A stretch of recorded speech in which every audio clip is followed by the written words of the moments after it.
Hey everybody, Carl here from Abt, and I'm going to show you how to use a really useful feature that your dishwasher may have built in that you might not have known about, and that's an upper basket that can be raised or lowered to accommodate taller dishes, so stay tuned.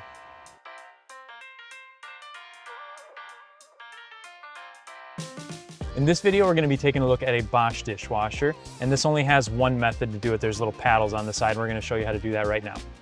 So Bosch has these two paddles on the side here, and because we're already at the lowest position on the basket, to raise it, all you need to do is lift up, and you'll feel it click into place. And if you want to raise it one more time, you can lift up again. This has 3 different positions. Now, if you want to lower it, all you do is hold onto the basket, push in the paddles on each side, and then lower it down to starting position again, or lower it down to the middle position, whichever you choose.